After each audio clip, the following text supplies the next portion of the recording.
Assalamualaikum warahmatullahi wabarakatuh. Tak bunyi.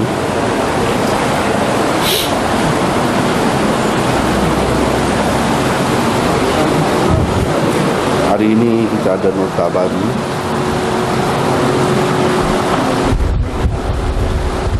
Setakat mana dah pengajian kita itu? Boleh dengar? Tak dengar lagi? InsyaAllah tak dengar.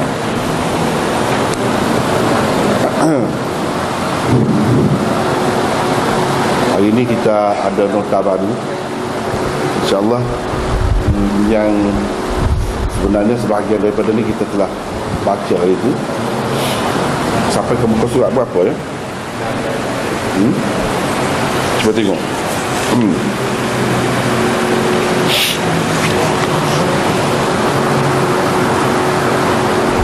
Ini yang lengkap lah. Yang baru ni kita sementara. Muka surat berapa? 210. Kita bincangkan hari itu tentang hadis yang ke-16 belum selesai.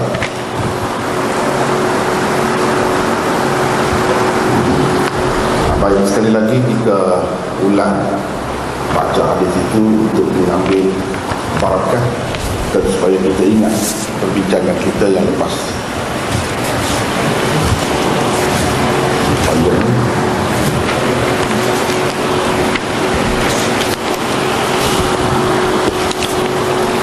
Nota dan muka surat itu mengambil kira nota yang lepas lah, sebagai sambungan kepada nota lepas. Bab yang ke-9, bab halawatil iman.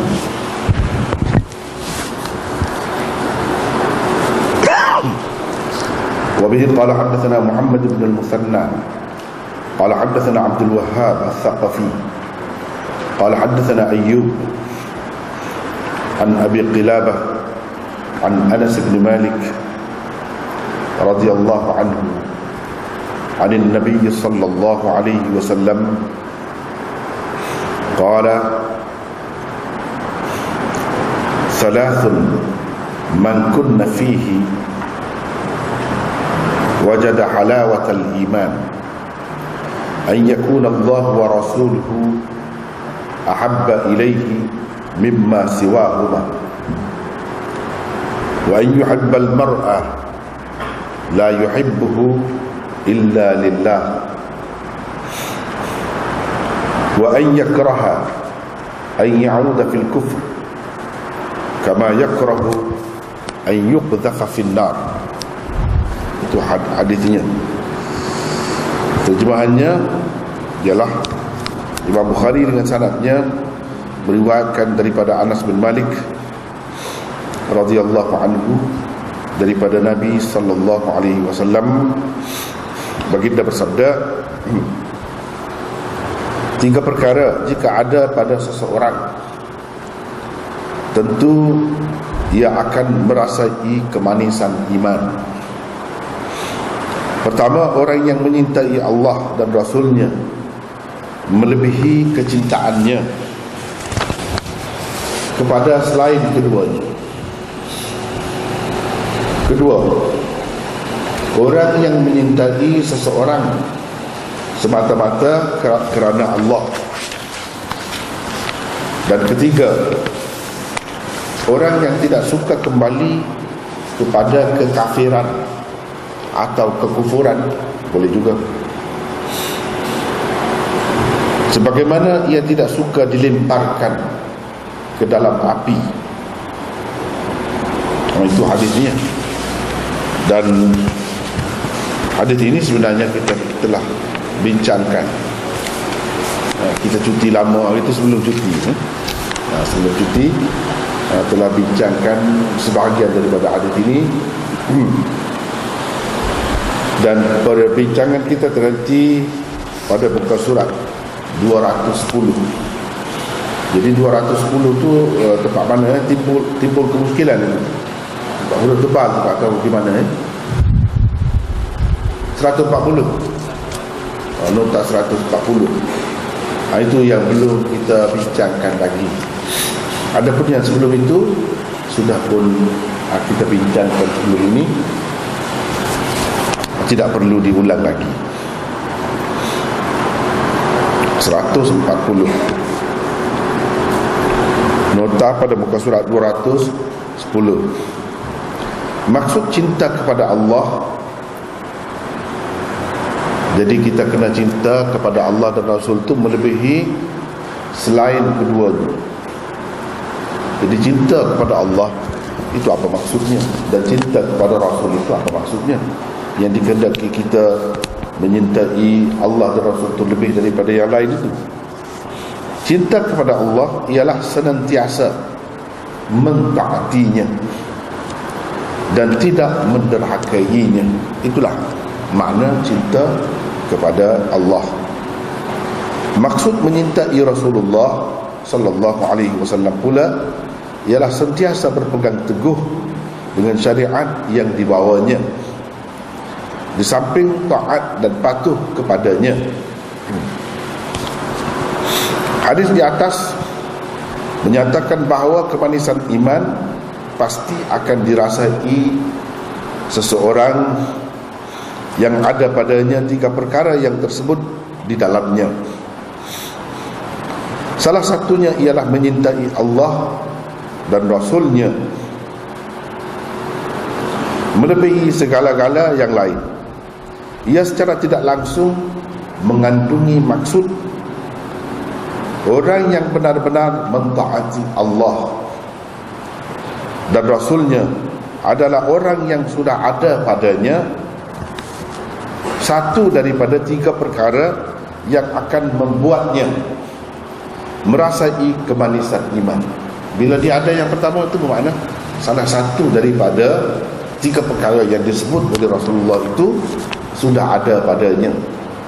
Jadi dia kena berusaha atas 2 perkara lagi lah, barulah sempurna akan dirasainya kemanisan iman itu. Di dalam Al-Quran Allah menyatakan salah satu tanda orang yang benar-benar menyintainya dan orang yang cintanya berbalas. Berbalas. Kita cinta kepada Allah, Allah balas. Cinta kepada kita tu dengan cara yang tertentu seperti disebutkan di dalam ayat. Ia adalah orang yang mengikuti sunnah Rasulnya. Jadi cinta kepada Allah tu ada kaitan rapat dengan ikut sunnah Rasul. Di situ terletak cinta kepada Allah dan Rasul. Lihat firman Allah ini, qul in kuntum tuhibbuna Allah fattabi'uni yuhibbukumullah wa yaghfir lakum dhunubakum wallahu ghafurur rahim. Bermaksud, katakanlah, jika kamu benar-benar menyintai Allah, ikutilah daku. Niscaya Allah mengasihi dan mengampuni dosa-dosamu. Allah menyintaimu. Niscaya Allah menyintaimu. Mana cinta kamu kepada Allah dengan cara macam tu baru berbalas. Allah akan balas cinta itu dengan apa? Dan mengampuni dosa-dosamu. Allah akan balas cinta kamu. Allah juga akan menyintaimu dan akan mengampuni dosa-dosamu. Itulah faedah cinta kepada Allah dengan cara yang betul, mengikut sebagaimana yang dikehendakinya, iaitu dengan ikut Rasul, taat kepada Rasulnya.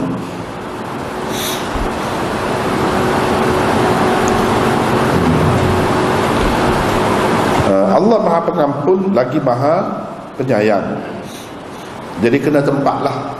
Kalau dia kata dia boleh mengampunkan dosa kamu, sebab dialah yang mengampunkan dosa manusia. Kalau nak dapat keampunan Allah, maka kita kena ikut cara. Timbul kemusykilan di sini. Kenapakah Nabi SAW, itu satu perkara. Sebelum kita pergi seterusnya, satu perkara nak saya ingatkan dari segi kaedah bahasa lah. Kaedah bahasa ini penting. Ini penting. Setengah-setengah orang dia tak ambil kisah sangat benda-benda macam ni. Pengajian bahasa Arab tempat kita ni, pada pandangan saya lah, pengamatan saya, banyak tempat yang kurang dia, yang sepatutnya diperbaiki pengajian bahasa Arab. Sebab saya banyak belajar bahasa Arab ni melalui bahasa Urdu. Dalam bahasa Urdu memang kuatlah. Sebab itu orang dia kalau menguasai bahasa Arab, dia memang menguasai betul-betul. Sebab cara pengajaran bahasa Arab dia tu lengkap dan sistematik, jelas. Banyak perkara yang saya tengok, bila dia ajar dalam bahasa Melayu, dia tak masuk benda tu. Itu jadi kekurangan, satu kelemahan. Antaranya pembahagian fi'il. Ini kepada yang belajar lah. Yang tak belajar susah, tak nampak sikit lah. Kepada yang belajar bahasa Arab, pembahagian fi'il dalam bahasa kita ni yang mengajar bahasa Melayu, dia tak banyak bagi. Kalau fi'il madhi, paling tinggi pun 2 saja disebut. Itu pun tidak, dia hanya menekankan fi'il madhi itu saja dari segi tasrifnya, begitu saja. Sedangkan sepatutnya fi'il madhi itu dibahagi kepada beberapa bentuk secara khusus, secara lebih terperinci. Misalnya madhi mutlak, madhi qarib, madhi ba'id, madhi ihtimali, madhi syakki. Sepatutnya ada benda tu. Jadi kita tidak ajar benda-benda begini. Madhi istimrari, sepatutnya kena ada pembahagian itu, barulah kita dapat faham dengan baik. Di sini macam mana, di sini macam mana, dia ada berbeza tu. Madhi qarib, madhi mutlak, pembahagian yang seperti itu tidak ditekankan sangat dalam pengajian bahasa Arab di tempat kita, khususnya melalui bahasa Melayu. Sepatutnya kena baiki sistem itu. Kalau madhi mutlak, saya sebenarnya bukan nak bincang sangat pasal bahasa tu, akan ambil masa pula. Sebenarnya kita nak tumpu kepada hadis, tapi kadang-kadang tu perlu juga sebagai bimbingan untuk masyarakat kita yang mengajar bahasa Arab. Sepatutnya dia ada benda ni, dia ada benda-benda ni, pembahagian itu, supaya orang kita pengguna bahasa Melayu juga dapat menguasai bahasa Arab dengan baik. Madhi mutlak semata menceritakan masa lepas tanpa terikat dengan dekatkah atau jauh. Itu tak ambil kira dari sudut pembahagian lagi. Ini dari sudut masa saja. Dari sudut pembahagian muakkad ke bukan muakkad, itu cerita lain pula. Ini satu bahagian saja, nak tengok dari sudut masa, ikatan masa. Masa lepas itu memanglah masa lepas, tapi lama dah ke atau baru? Kalau baru sudah, baru lepas, itu madhi qarib. Cara nak menyatakannya adalah cara-caranya. Misalnya dengan ada qad sebelum dia. Walaupun kadang-kadang qad itu bila masuk pada fi'il madhi, dia bukan memberi makna lepas. Nak dekat sangat dah. Dekat sangat dah. Itu sepatutnya kena ada perbincangan dan penerangan yang jelas. Misalnya qad qamatis salah, bukan bermakna sembahyang sudah berjalan, sudah didirikan, bukan. Mana dalam iqamat tu qad qamatis salah, qad qamatis salah, qad qamatis salah. Qad masuk pada qamat fi'il madhi. Adakah kalau dia menunjukkan masa lepas betul, mana baru? Madhi qarib, dia menunjukkan madhi qarib. Tapi ada kalanya qad bila masuk pada fi'il madhi, dia bukan menunjukkan masa lepas, tak berlalu lagi, bahkan tak berlaku lagi. tapi sudah hampir dekat sangat dah sembahyang itu hendak didirikan. Jadi itu sebab iqamat menunjukkan sembahyang sudah lepas itu saja didirikan. Madhi qarib, madhi mutlak, kalau tak ada apa-apa perkataan sebelum madhi itu. Kalau madhi ba'id ada kana sebelumnya. Kana zahaba, lama dah surah pergi, lama, itu madhi ba'id. Kalau madhi istimrari menunjukkan pada masa lalu, selalu pada masa yang lalu, bukan sekali, banyak kali pada masa yang lalu. Kalau kita kata kana masuk pada fi'il mudhari', bukan fi'il mudhari' tu, jadi madhi istimrari. Kana yadhhabu ilaihi, dia selalu pergi kepadanya pada masa lalu, selalu. Ini madhi istimrari. Madhi syakki, la'allahu dhahaba, boleh jadi dia telah pergi, dia ada la'alla. Madhi ihtimali, ada kemungkinan, boleh jadi dia pergi, la'alla, rubama, ada benda-benda macam tu sebelumnya. Itu ihtimali. Madhi syakki, syak, menunjukkan syak, dia kena ada perkataan yang tertentu sebelumnya. Tetapi ini bendanya yang kena ingat.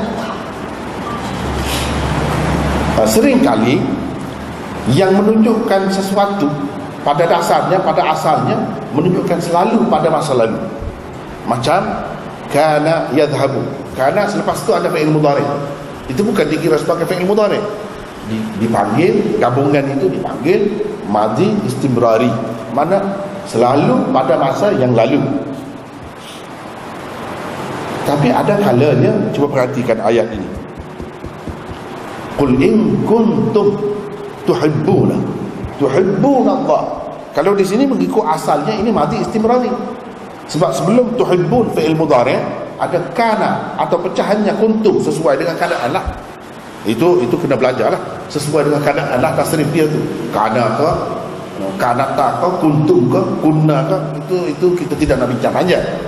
Cuma di sini kuntum, sebab tuhibbun, kamu, sepatutnya kamu selalu kasih pada masa yang lalu. Ini maknanya.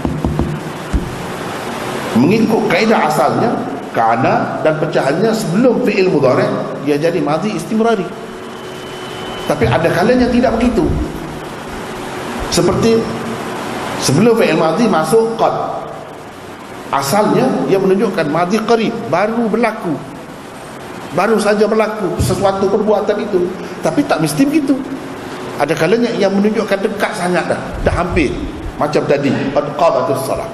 Sama juga dengan madhi istimrari. Kalau ada kana sebelum itu, selepas itu fi'il mudhari', asalnya menunjukkan selalu pada masa yang lalu, dipanggil madhi istimrari. Tapi ada kalanya tidak begitu. Salah kalau kita terjemahkan, kita kata selalu pada masa yang lalu. Katakanlah, jika kamu pada masa yang lalu selalu menyintai Allah. Salah. Orang tak terjemah, tak ada siapa pun terjemah begitu. Kenapa?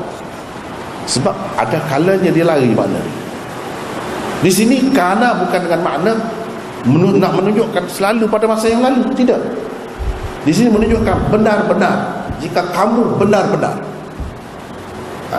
Dia ada tempat-tempat itu lari daripada yang asal. Tapi kaedah asalnya itu kita kena tahu. Tempat-tempatnya, jika kamu benar-benar, di sini makna benar-benar. Tak boleh kita kata selalu pada masa yang lalu. Ini benda-benda yang kita kena belajar tu. Ada kalanya kerana bila dia masuk pada fi'il madhi menunjukkan lama dah dulu. Wa kana Allahu ghafurar rahima. Apakah bermakna dulu Allah Maha Pengampun dan Maha Penyayang dulu? Sekarang ini tidak. Macam kita kata kana Khalidun ghaniyan. Khalid dulu kaya, walakinnahu al-an faqir, misalnya gitu. muhtaj. Tapi dia sekarang ni susah. Dulu dia kaya, kana dia menunjukkan dulu. Tapi adakah kana Allahu ghafurur rahim? Itu mana Allah dulu Maha Pengampun, lagi Maha Penyayang. Sekarang ni makna tidak. Boleh jadi tidak. Apakah begitu? Tidak. Kana di situ dengan makna sesungguhnya, sentiasa. Kalau dalam akidah Maturidiyah, dia kata inilah punca sifat maknawiyah Allah Subhanahu Wa Taala. Dia ada kana, kaunuhu qadiran, kaunuhu aliman, kaunuhu muridan dan sebagainya. Kaunuhu ghaniyan, sentiasa menunjukkan kesentiasaan. Allah sentiasa pengampun, bersifat pengampun, lagi bersifat penyayang. Itu makna dia. Tak boleh kita kata kerana dulu, tak boleh, salah. Banyak perkara lah yang kadang-kadang dia lari daripada asal. Misalnya kalau fi'il mudhari' dimasuki oleh lam, dia menunjukkan belum. Misalnya lam yakul, dia belum makan. Lam adhab, saya belum pergi. Tapi tak mesti gitu. Ada kalanya dia menunjukkan nafi saja, tanpa mengaitkan dengan masa lepas. Misalnya lam yalid, bukan Allah, belum beranak, tapi dia mungkin akan beranak, belum saja. Tak boleh, itu silap kalau terjemah begitu. Di sini mana Allah tidak beranak. Ini kajian bahasa lah. Jadi sepatutnya dia kena ada pembahagian begitu, dan biar detail, biar ada perincian. Ada kalanya dia lari daripada makna asal, dia jadi begini, dia jadi begini. Contohnya apa? Barulah dapat menguasai bahasa dengan betul. Sebab bahasa itulah yang menunjukkan segala-galanya. Tapi ini semua bermakna kepada orang yang belajar lah. Orang yang tidak belajar, dia susah lah. Asas pun dia tak tahu dah, susah. Jadi yang kita nak ceritanya, kenapa kita kata jika kamu benar-benar, semua terjemah begitu. Tak ada pula yang terjemah kata jika kamu dahulu selalu menyintai Allah. Tak ada. Walaupun dari segi kaedahnya orang panggil ini madhi istimrari. Bentuk madhi istimrari macam inilah. Inilah sirahnya. Tapi makna dia ada kalanya lain. Ini kita kena faham. Kana dengan makna adalah sesungguhnya, betul-betul.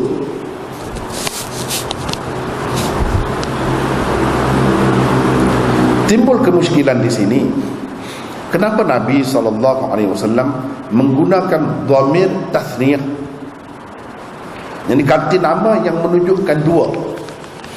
Dia bahasa Arab, dia tidak seperti bahasa kita atau bahasa lain, tak ada tasniyah ni. Dia satu, lepas tu jamak lah. Satu, lepas tu jamak. Tak ada dah dua tu. Bahasa Arab ni dia ada dua tu, yang menunjukkan dua tu dia ada. Perkataan yang menunjukkan dua ada khusus. Bila kita nak guna untuk dua orang, kena guna yang ni. Kadang-kadang untuk lelaki lain, untuk perempuan lain. Ada kalanya sama, lelaki perempuan sama.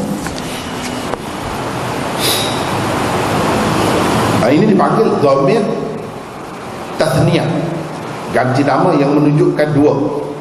Pada siwa huma, kalau kita bacakan hadis tadi, ayyakun Allah wa rasuluhu ahabba ilaihi mimma siwahuma. Siwahuma ada guna siwahuma di situ. Kenapa dia guna dhamir tasniyah untuk Allah dan Rasul? Sebab ini nota kita ini agak terperinci dan agak mendalam. Setengah-setengah syarah Bukhari ni dia ringkas sangat. Kita ni sebab tengok dari semua sudut dan tengok secara mendalam, jadi kena bincang lah benda-benda ni. Kalau tidak jadi tak seimbang pula. Di lain cukup terperinci, di sini sepintas lalu saja. Tak boleh. Sedangkan dalam syarah-syarah dia sebut ini tempat yang menimbulkan kemusykilan.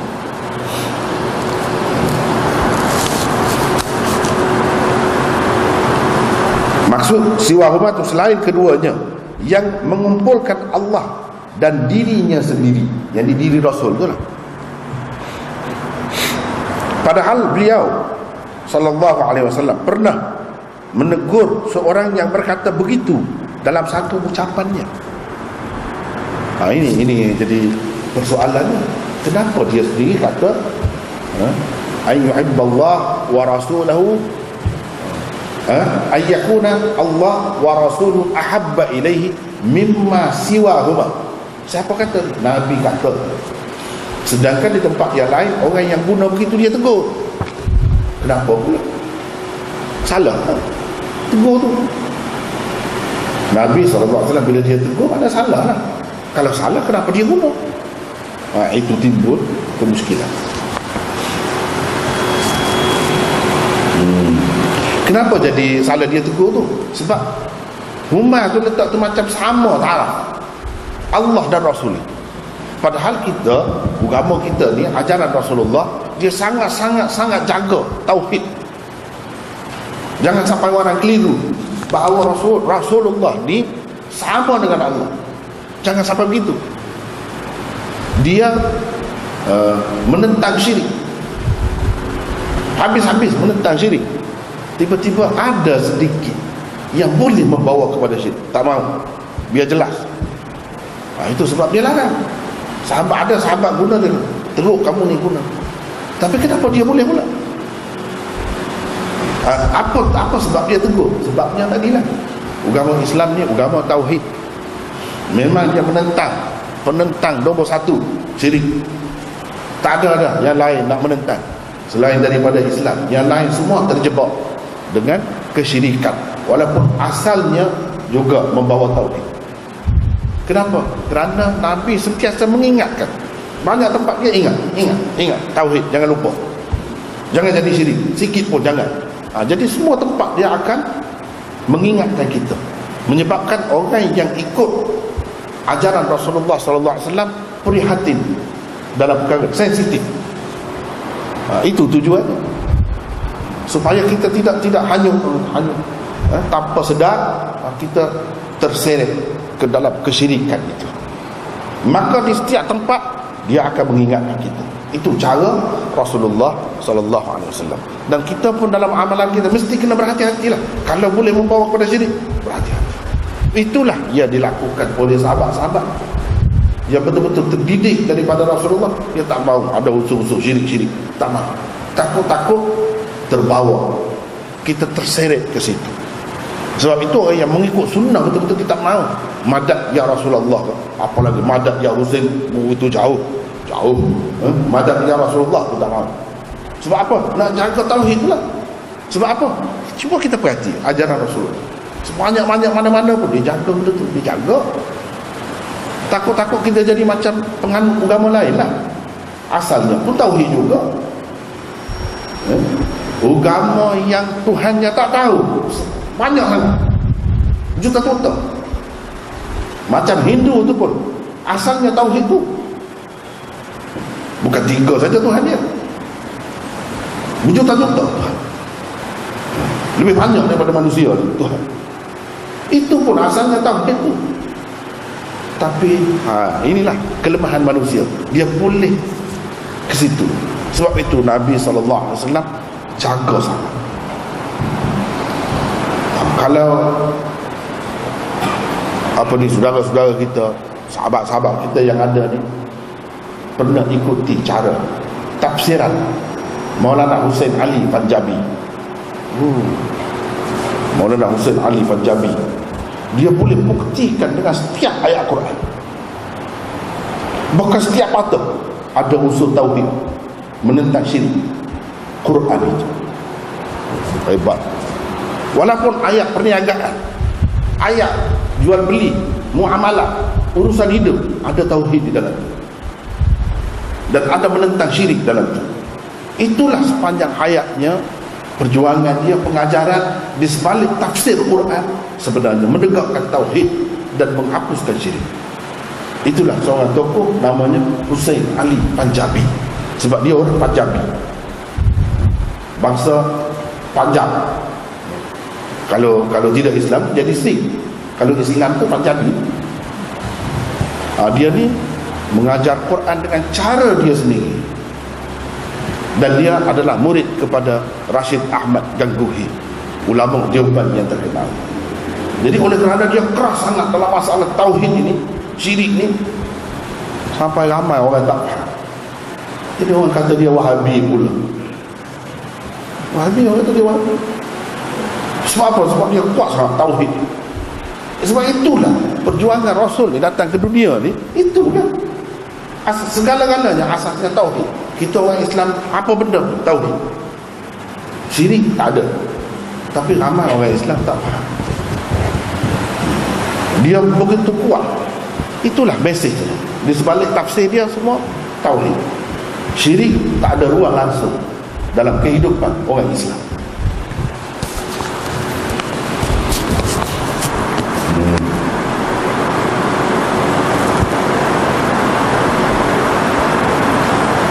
Dan murid dia boleh kita lihat dalam tafsir,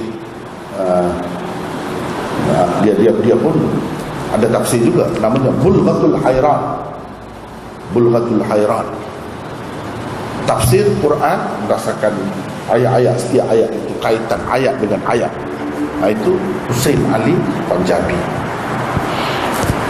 Dan anak murid dia namanya Ghulamullah Khan. Ini tafsir dia Jawahirul Quran. Kalau kita nak tengok ajaran dia, tengok dalam tafsir murid dia, Jawahirul Quran 4 jilid. Dan dia lebih banyak tumpu ke situlah. Jadi kita nampak semua perbahasan dia kembali kepada tauhid. Semua tauhid, ada kait dengan tauhid. Dalam bab apa sekalipun, walaupun nampak dunia, urusan dunia, sebenarnya ada tauhid.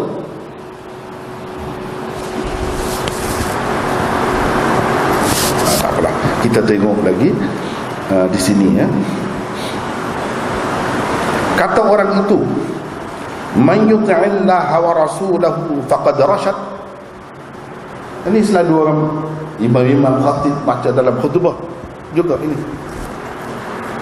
Wa man ya'sihima faqad ghawa. Sahabat tu baca begitu. Wa man ya'sihima, cuba tengok tempat saya garis itu. Hima atau setengah-setengah tempat tu dia jadi huma. Macam tadi siwa huma. Itu adalah kaedahnya, kita tidaklah nak banyak bincang pasal bahasa tu, tapi dia guna itu apa, dhamir tasniyah, itu yang pentingnya untuk Allah dan Rasul. Di sini Nabi tegur, Rasulullah SAW sendiri tegur dia. Dan sesiapa taat kepada Allah dan Rasulnya, sesungguhnya dia telah mendapat petunjuk. Dan sesiapa yang derhaka kepada kedua-duanya, tempat kedua-duanya tu macam sekali pandang nampak macam sama kedudukan Allah dan Rasul. Di situlah Nabi SAW tegur. Sesungguhnya dia telah sesat. Mendengar kata-kata orang itu, Nabi SAW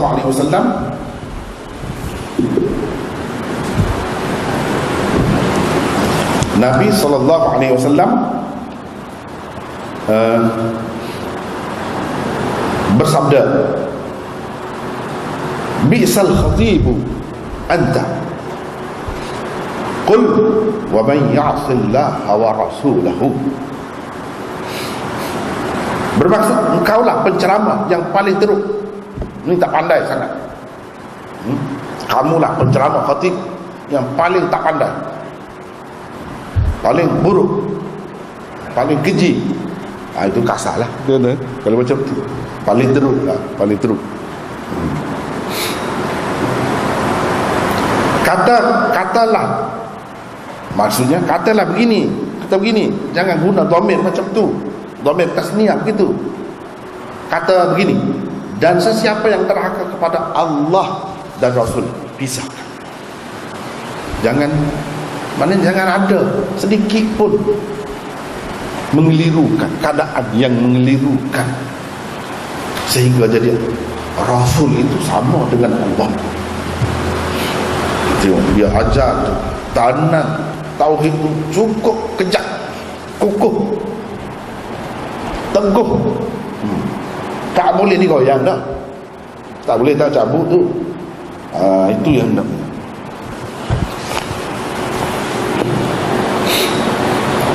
Sebab tu musuh-musuh Islam ni takut sangat, benci sangat, tak suka sangat dengan orang Islam ni.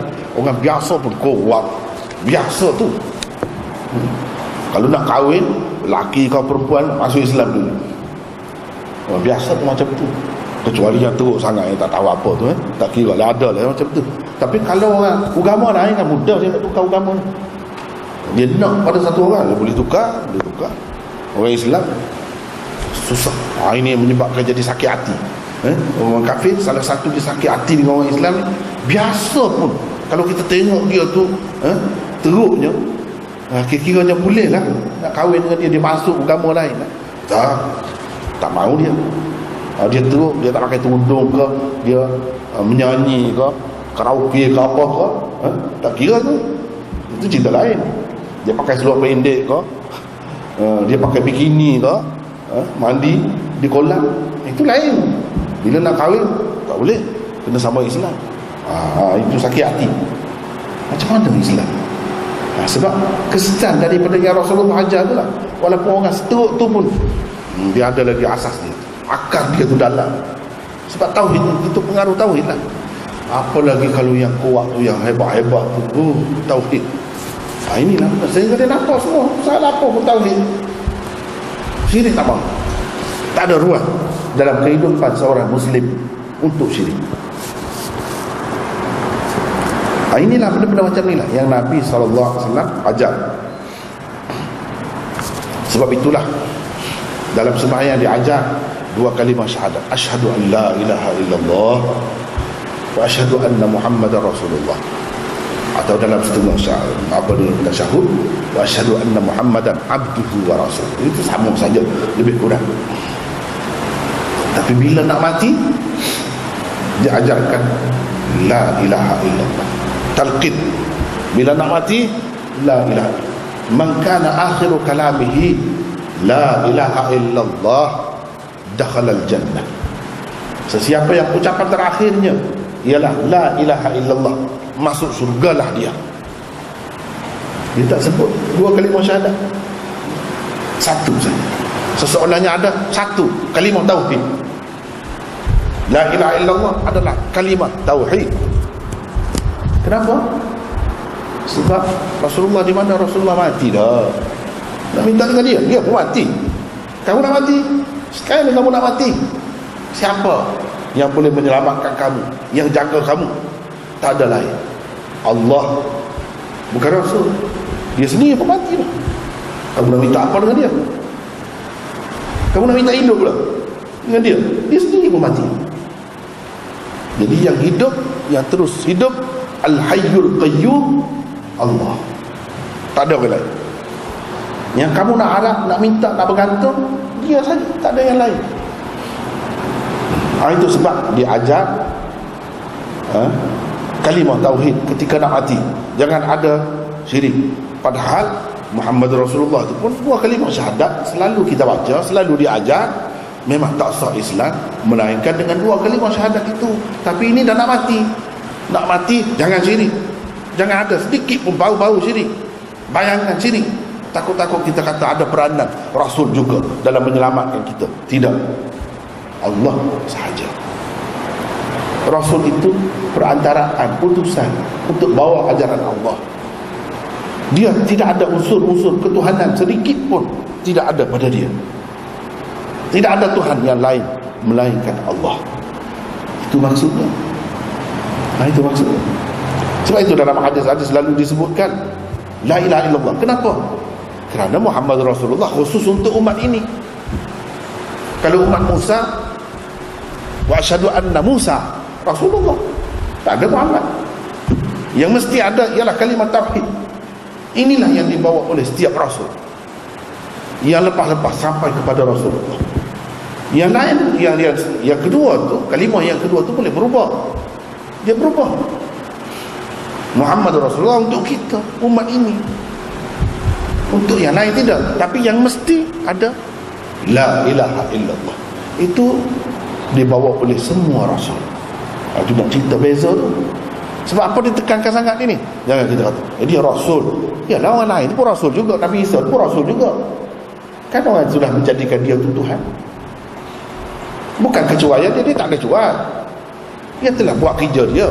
Tapi oleh kerana Allah nak menceritakan semua ajaran yang dibawa oleh Nabi-Nabi yang lain ada penghujungnya, dimansuhkan. Maka macam-macamlah kelemahan, berlakulah apa yang berlaku. Sehingga ajaran pokok, ajaran asas bagi setiap agama Islam yang dibawa oleh Nabi-Nabi dahulu itu pun tak dapat bertahan kalau atas nama Nabi yang lain. Tak dapat bertahan. Yang boleh kekal sampai kiamat ialah Rasulullah sallallahu alaihi wasallam. Sebab apa? Sebab dia jaga ni, dia jaga.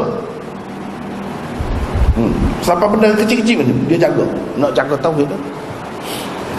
Sayyidina Umar yang dididik oleh Rasulullah, terdidik betul. Kalau ada menampakkan unsur-unsur syirik,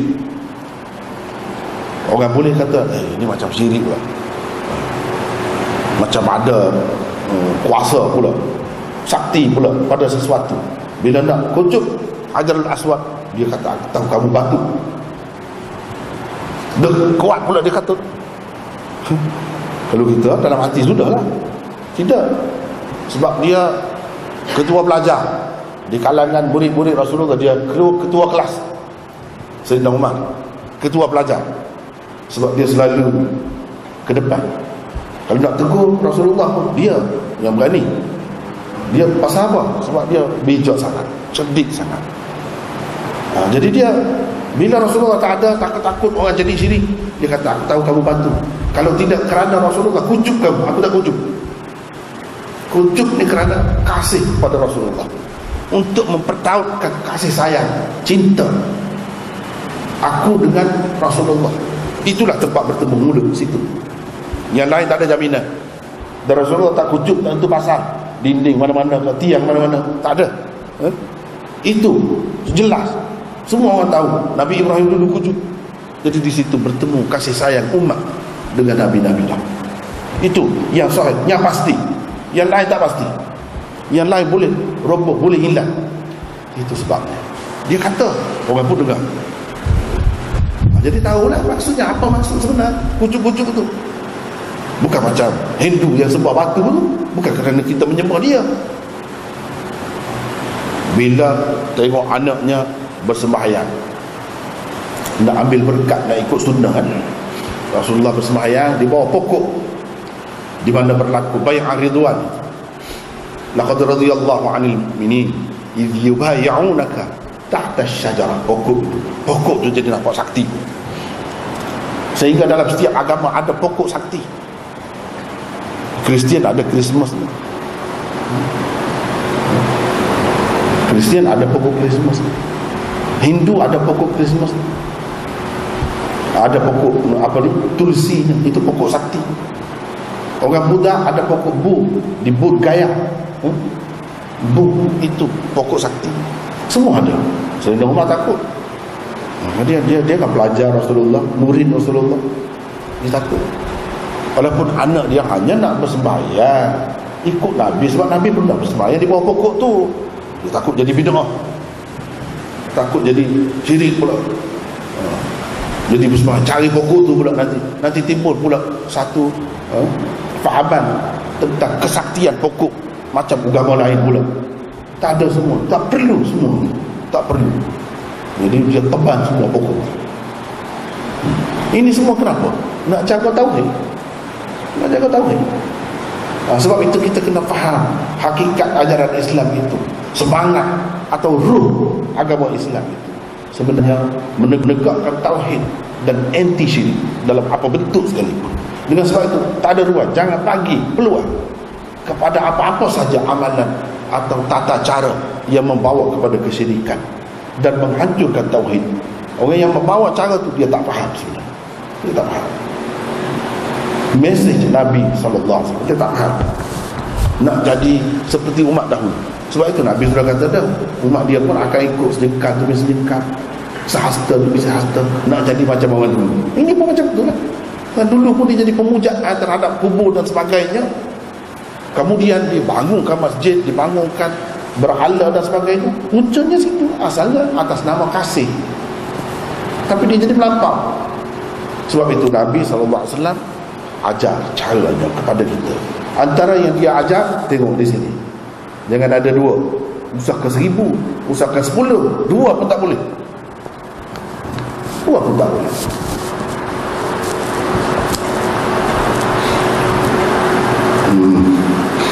Secara terpisah Allah dan Rasulnya itu, bukan kedua-duanya dikumpulkan bersama dalam satu dhamir tathniyah.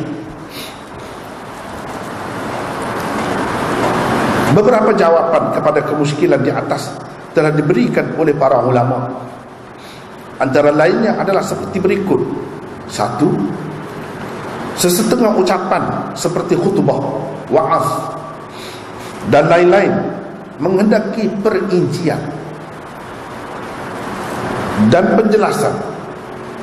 Dalam keadaan itu tidak elok digunakan perkataan-perkataan atau ayat-ayat yang ringkas dan boleh mengelirukan. Itulah sebabnya Rasulullah SAW menegur penceramah berkenaan dengan kata baginda, bi'sal khatibu anta, engkaulah penceramah yang paling teruk. Sesetengah ucapan atau khutbah pula lebih elok diringkaskan. Khutbah hajat seperti khutbah nikah dan lain-lain dipanggil khutbah hajat. Misalnya, lebih elok dalam bentuk padat dan ringkas. Itu kalau khutbah hajat. Kerana itu terdapat juga hadis yang menyatakan Nabi SAW sendiri berkhutbah hajat dengan lafaz yang sama seperti yang digunakan oleh orang yang ditegur baginda SAW itu.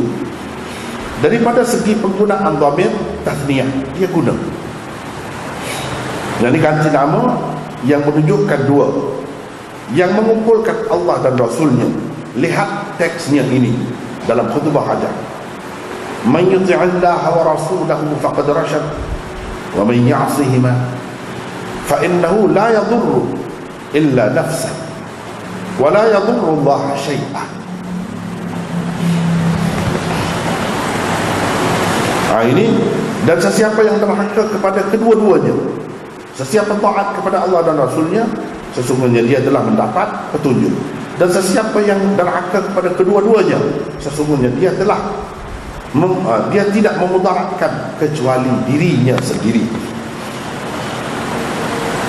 Dia tidak memudaratkan Allah sedikit pun. Ini dalam Abu Daud dan lain-lain ada sebut. Demikian juga dengan hadis Anas di atas yang sedang dibincangkan sekarang. Ia memang sengaja disabdakan oleh baginda dalam bentuk ringkas seperti itu, dengan mengumpulkan Allah dalam satu, Allah dan Rasul dalam satu dhamir tathniyah, supaya mudah dihafal dan diingat umat. Itu maksudnya. Itu maksudnya. Jadi nak ringkas. Yang kedua, hadis yang melarang penggunaan dhamir tasniyah yang mengumpulkan Allah dan Rasul lebih patut diutamakan daripada hadis yang zahirnya menampakkan keharusan penggunaannya kerana beberapa alasan kaedah berikut. Ini alasan, ada kaedah. Jadi kalau kita nak kira yang melarang itu, kita kena utamakan daripada yang zahirnya nampak boleh. Ada beberapa kaedah. Satu, kerana hadis yang melarang merupakan sunnah qauliyah. Ada yang cuba mentarjihkan antara dua tu. Yang pertama tadi dia bagi, kalau ucapan macam ni boleh, kalau ucapan macam ni tak elok. Itu dari segi adab percakapan saja. Yang kedua ni pula dia tengok dari sudut lain. Jadi bila ada dua, sudah ada percanggahan, macam percanggahan di situ, kita perlu tarjih. Jadi kalau nak pakai kaedah tarjih, dari segi kalau sunnah sunnah qauliyah diterjihkan daripada sunnah fi'liyah. Jadi yang Nabi kata ini perbuatan dia, mungkin khusus dengan dia, tidak umum untuk orang lain.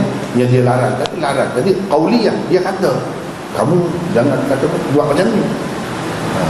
Jadi kita kena utamakan yang qauliyah. Jadi kita kena lebihkan yang melarang itulah daripada yang nampak boleh. Ini satu pendapat lah. Sunnah fi'liyah dalam hal ini berkemungkinan besar mempunyai latar belakangnya yang tersendiri. Dalam kaedah ilmu hadisnya dipanggil waqi'atu hal la umuma laha, atau waqi'atu ain la umuma laha. Ini mungkin ada latar belakang khusus yang Nabi SAW kata begitu atau buat begitu. Dalam kes pertentangan berlaku di antara riwayat yang melarang, mani' dan yang mengharuskan, yakni mujiz. Pada umumnya riwayat yang melaranglah diterjihkan. Itu diterjihkan. Ini mengikut kaedah usul lah. Kaedah usul begitulah.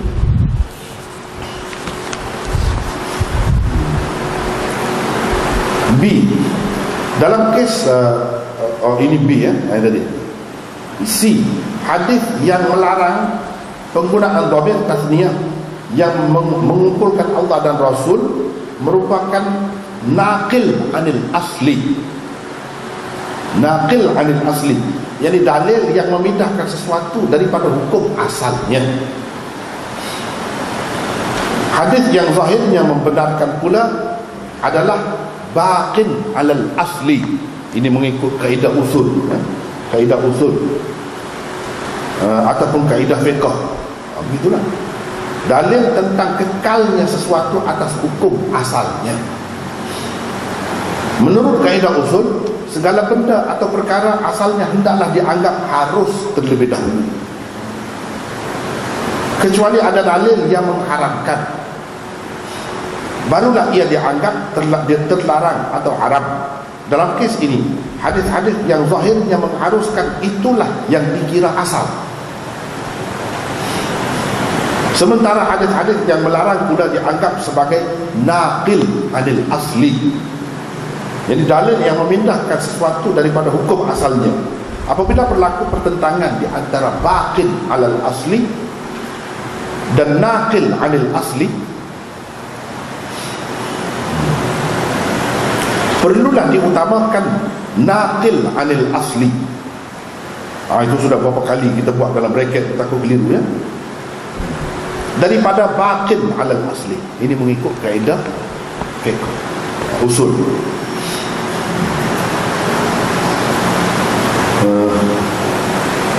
Antara bukti yang menyokong kaedah ini ialah riwayat-riwayat yang merupakan naqil anil asli itu sedang mengemukakan satu kaedah kulliyah, kaedah umum. Sedangkan kaedah kulliyah seperti itu tidak dapat diambil daripada riwayat-riwayat yang merupakan baqin alal asli. Ini semua kaedah usul ni. Kepada orang yang belajar usul, dia boleh faham dengan mudah. Kepada yang tak belajar pun boleh renung sedikit lah. Renung sedikit. Habis di situ. Kemudian yang ketiga, perbuatan mengumpulkan Allah dan Rasul dalam satu dhamir tasniyah merupakan khususiyat Nabi SAW. Ia hanya dibenarkan kepada Rasulullah SAW sahaja. Orang-orang lain tidak dibenarkan menggunanya. Itulah sebabnya baginda melarang orang menggunanya.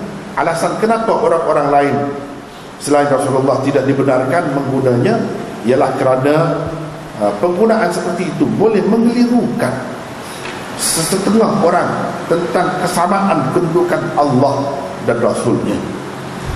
Secara tidak langsung ia boleh mengheret mereka ke kancah kesyirikan. Adapun Rasulullah SAW sendiri, maka baginda terpelihara daripada terkeliru dalam soal ini. Sebab itu dia guna. Orang lain nak guna, dia larang.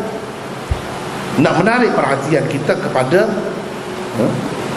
asas tauhid dan syirik tadi kena jaga. Itu tujuannya, ada maksud. Sebab itu dia larang, sebab ada maksud. Tapi kalau kita nak guna juga, sebab ada tempat lain, orang lain guna pun tak apa juga. Dia tahu orang tu tak apa, dia sudah faham dah. Kalau dalam keadaan faham, boleh. Dalam keadaan tak faham, tak boleh. Atau dalam keadaan boleh mengelirukan. Sebab kita tengok orang sekeliling ni ramainya jahilnya. Jadi kita jangan guna, laranglah. Ini daripada hadis-hadis umpama inilah diambil kaedah saddud dzari'ah. Saddud dzari'ah ini salah satu punca. Maknanya Nabi larang itu ada sebab lah, takut-takut terjerumus ke dalam kesyirikan. Tapi kalau dalam keadaan terpelihara seperti dia terpelihara, tak apa pula guna cara yang sama. 4. Sama seperti ketiga tadi juga, cuma kebimbangan tidaklah kerana ia mungkin mengelirukan orang-orang lain sahaja, malah orang yang berucap itu sendiri juga dibimbangi akan terheret ke kancah kesyirikan. Bukan takut orang lain keliru, dia tu sendiri pun boleh, sebab dia orang biasa, dia bukan Nabi. Takut-takut lama-lama jadi Nabi ni sama lah dengan Allah. Sebab itu kalau kita tengok dalam kalangan umat Islam ni sendiri, ramai yang ke situ nak pergi. Jadi pihak lain pegang baju dia, pegang tangan dia, jangan. Itulah yang berlaku dalam masyarakat kita. Antara puak-puak sufi misalnya, yang suka sangat Nabi ni angkat tinggi sangat, sampai tak ada bayang lah, nur lah, macam-macam yang bercanggah dengan dalil-dalil sekian banyak. Nak bawa ke mana? Akhirnya jadi Allah dan Rasul sama. Sedangkan dalam Quran ditekankan, innama ana basyarum mithlukum, aku manusia seperti kamu. Ya, kalau manusia, sifat manusia ada, tak pelik lah. Kenapa nak buang satu-satu tu sifat manusia tu? Kenapa nak bawa ke sini? Cinta kepada Rasulullah lebih sangat, sampai minta dengan Rasulullah. Ini melampau. Sepatutnya minta dengan Allah. Dia ke situ tu lama-lama sama dengan Allah. Inilah yang bahaya. Sebab itulah macam akidah berilwi, dia kuat sangatlah Rasulullah. Kuat sangat. Akhir sekali kita nampak macam Rasulullah ni macam Allah lah. Tak sampai ke situ lagi, tapi nak pergi situ. Sebab Rasulullah nampak segala-galanya. Walaupun dia sudah meninggal, sudah mati, nampak dia boleh menguruskan semua urusan umat. Dia tahu segala-galanya. Ini sudah sifat Tuhan.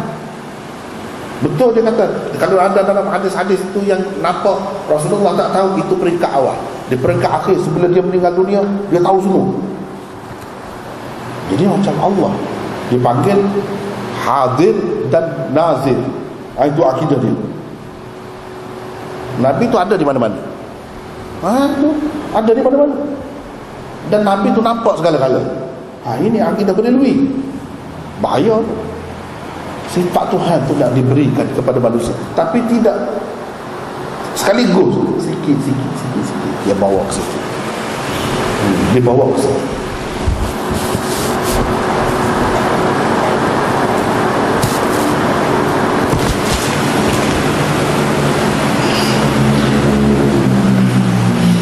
Yang kelima, sabda Rasulullah sallallahu alaihi wasallam, orang yang menyintai Allah dan Rasulnya melebihi kecintaannya kepada selain keduanya, mengisyaratkan bahawa kecintaan kepada Allah dan Rasulnya itu dikehendaki bersepadu. Itu sebab dia guna dalam bentuk dhamir tasniyah itu, kena bersepadu. Jangan cinta kepada Allah saja. Ada juga orang etis, dia terima Allah, dia kata aku bukan tak terima Allah, Allah tu ada, tapi apa kena mengena dengan Rasul ni pula? Kita boleh dapat Allah tanpa Rasul pun, dia kata begitu. Tak boleh macam.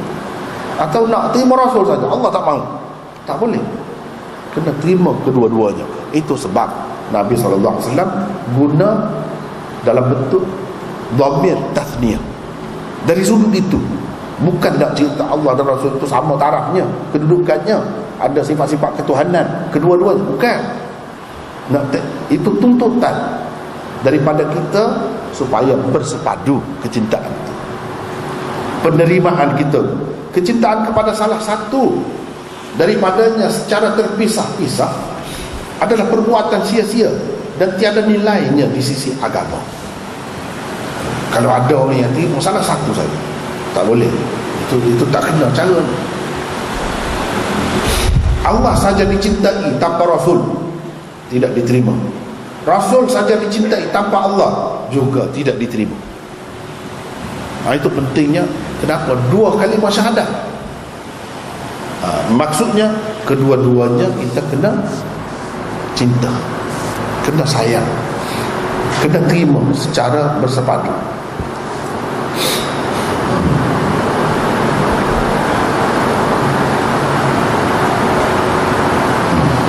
Inilah maksud tersirat di sebalik sabda baginda sallallahu alaihi wasallam, mimma siwahuma. Ada yang kata begitu. Jadi saya dikemukakan macam-macam pendapat orang ni kata gini. Yang mana satu yang kita rasa tenang hati, menyejukkan jiwa kita, terimalah yang itu.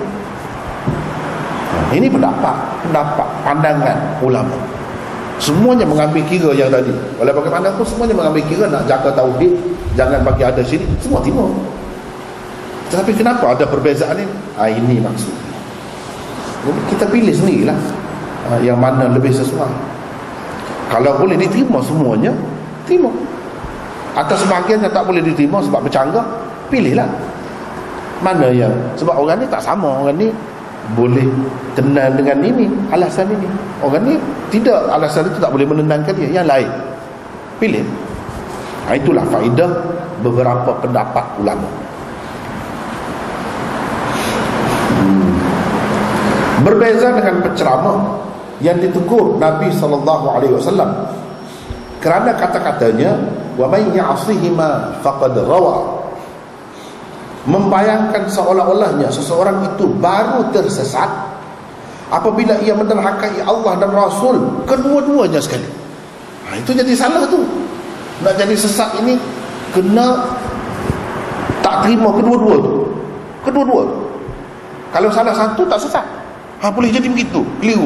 Itu sebab Nabi larang, sebab dia boleh membawa kefahaman itu. Jadi yang sesat ini kalau terima, tak terima kedua-dua tu. Kalau tak terima salah satu, tak apa, tak sesat. Dia boleh jadi gitu. Tak boleh. Tak boleh. Jadi derhaka dia kepada Allah saja pun sesat, Rasul saja pun sesat, kedua-duanya pun sesat kalau derhaka. Sebab dia letak di situ, sesiapa yang menderhakai kedua-duanya, seolah-olahnya kedua-duanya sekali, baru sesat. Kalau tidak kedua-duanya, salah satu, itu tidak sesat. Ini mengelirukan.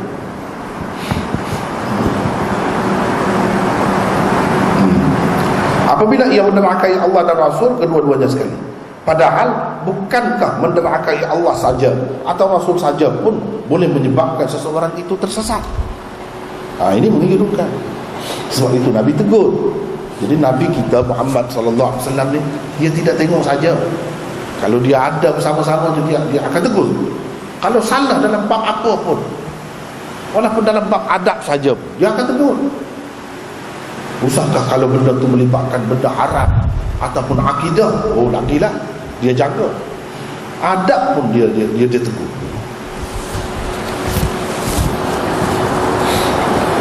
Yang keenam, Imam Tahawi berpendapat Nabi SAW menegur penceramah berkenaan tidak kerana lain melainkan kerana dia telah wakaf,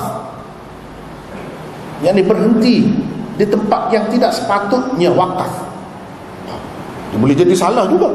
Kalau Quran lagilah, hadis pun boleh berlaku juga macam tu. Kalau wakaf di tempat yang tak sepatutnya wakaf, dia boleh jadi berubah maknanya, salah. Seolah-olahnya orang itu berkata, wa may yuti'illaha wa rasulahu faqad rasyad wa may ya'sihima. Dia berhenti situ. faqad ghawa, baru-barulah macam ayat lain pula. Kalau macam ni salah.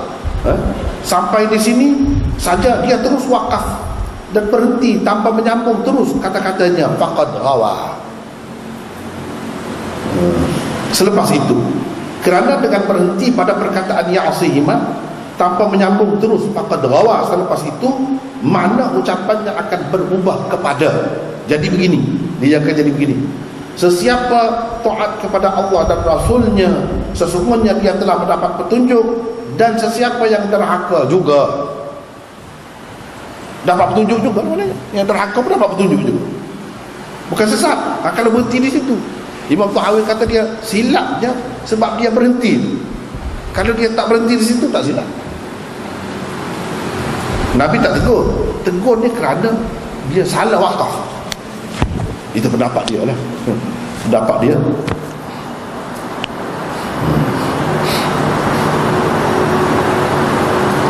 Jadi orang yang mendapat petunjuk itu bukan sahaja yang taat kepada Allah dan Rasulnya. Orang yang derhaka kepada kedua-duanya juga mendapat petunjuk. Dia akan jadi begitu. Bukankah makna ucapannya telah berubah terus dengan sebab wakaf di tempat yang tidak sepatutnya wakaf? Itulah sebenarnya yang ditegur Rasulullah sallallahu alaihi wasallam. Baik, kalau kita kata dia tahu mana, macam mana dia tahu ya? Dia kata begini, susah tu. Pendapat ulama ni macam tu. Kadang-kadang dia buat andaian saja. Boleh jadi begini. Sebab hakikatnya tidak salah. Kalau salah tentu Rasulullah tak buat. Kalau haram, dia sendiri pun tak guna. Sebab tetap akan mengelirukan juga bila orang dengar. Dengan sebab dia guna, orang jadi boleh jadi terkeliru juga. Jadi kalau sebab orang tu tak keliru, boleh guna, jadi boleh guna semualah. Jadi andaiannya kalau nak sebab Nabi nak tegur dia kenapa? Itulah andaian saja. Dia bukan ada dalil pun. Ini bukan ada dalil pun. Inilah kerja ulama. Kerja ulama tu dia cari, dia fikir. Sebab tak pernah kau sahabat-sahabat guna macam ni. Guna, ada guna. Jadi takkanlah sahabat telah melanggar larangan Rasulullah sallallahu alaihi wasallam pula. Yang kita kata tadi, nak tarjih ini, tarjihkan naqil alil asli daripada baqid alal asli, itu cakap saja. Yang sebenarnya ada guna ke tidak sahabat selepas Nabi wafat? Ada. Kalau ada, maknanya benda itu tidak haram lah. Tidak khusus untuk Nabi lah, orang lain pun boleh guna juga. Jadi kalau begitu, apa sebab tegur? Dia carilah sebab. Ini yang dia nampak. Ini yang dia nampak.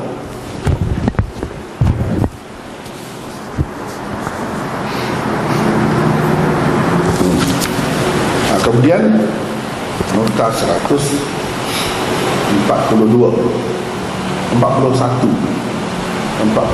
ya, 41. Kedua, orang yang menyintai seseorang semata-mata kerana Allah. Orang yang menyintai seseorang semata-mata kerana Allah, tak ada kerana benda-benda lain. Ini orang yang nak dapat kemanisan iman ini. Yang kedua, dia ada ciri-ciri ini, iaitu mengasihi atau menyintai seseorang semata-mata kerana Allah. Apa maksudnya? Perkara kedua yang disebut Nabi sallallahu alaihi wasallam, jika ada pada seseorang, tentu ia akan merasai kemanisan iman, ialah apabila ia menyintai seseorang semata-mata kerana Allah, bukan kerana harta, kedudukan, pangkat, kecantikan dan sebagainya. Kalau ada pun itu bukan yang pokok, bukan yang asas. Yang sebenarnya kerana Allah. Itu sampingan lah. Sebagai manusia adalah juga terpengaruh dengan zahir itu. Tetapi dia tidaklah mati-matian kerana itu sehingga jadi marah kalau tidak begitu. Misalnya, biasanya ibu bapa dia kan kasih kepada anak, itu biasa, tabi'i. Tapi ada juga ibu bapa yang terlalu mengharapkan anak dia dalam perancangan dia tu dia hantar belajar tinggi-tinggi, tujuannya nak tumpang anak dia nanti. Betul kan? Bukan kerana kasih, kerana ada kepentingan dia. Kalau anak dia gagal, dia marah lebih-lebih sangat lah. Cara orang tak ada agama lah, cara dia marah. Sebab apa? Ini telah sia-sia. Maknanya kasih dia, padahal itu kasih ayah atau ibu kepada anak tu, kalau nak kira sepatutnya ikhlas, tapi tak mesti ikhlas. Kalau macam tu tidak ikhlas. Ikhlas kerana Allah, tak ada kepentingan itu. Dan dia tak mampu, sudahlah. Jangan tekan-tekan sampai gila, sampai sakit jiwa anak tu. Apa? Itu tidak ikhlas. Siapa yang buat dia tu tak cerdik? Siapa? Allah kan? Kenapa kita nak yang cerdik saja? Sebab kita cerdik, kita sepatutnya macam kita. Tak mesti begitu. Itu semua kerja Tuhan. Kalau kamu kebetulan cerdik, Allah yang nak, bukan kamu. Bukan kerana usaha, tak ada usaha apa-apa. Semula jadi manusia ni jadi cerdik, pintar, pilihan Allah. Dia nak menunjukkan kepada kamu kuasa dia, bukan kamu. Bukan kerana darah daging keturunan kamu tu jadi cerdik, bukan.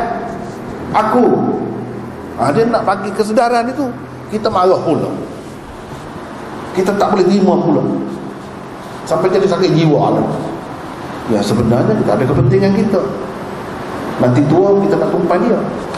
Tidak kerana Allah, kerana dunia lah kalau macam tu. Nak kemasyhuran, kita sendiri tak masyhur, boleh kita masyhur kerana anak kita, kerana dia jadi menteri misalnya. Kerana itu yang kita bersungguh sangat.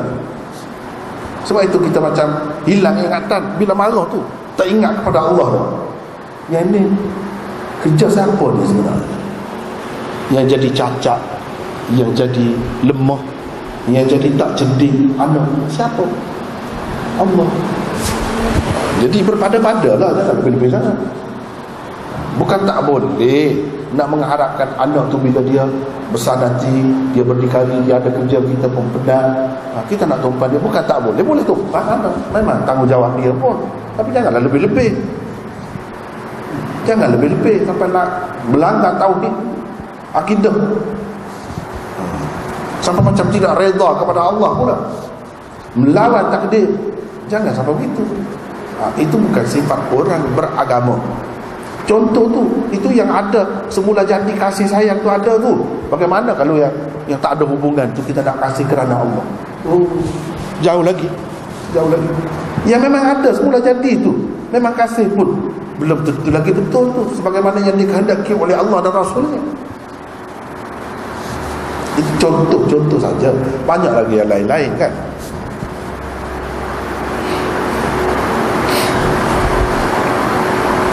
Maksud menyintai seseorang semata-mata kerana Allah ialah kerana tuntutan agama Allah. Itu maksud kasih kepada seseorang kerana agama Allah. Kerana Allah iaitu kasih kerana tuntutan agama Allah. Allah nak kita kasih kepada dia, kita sayang kepada dia. Allah nak.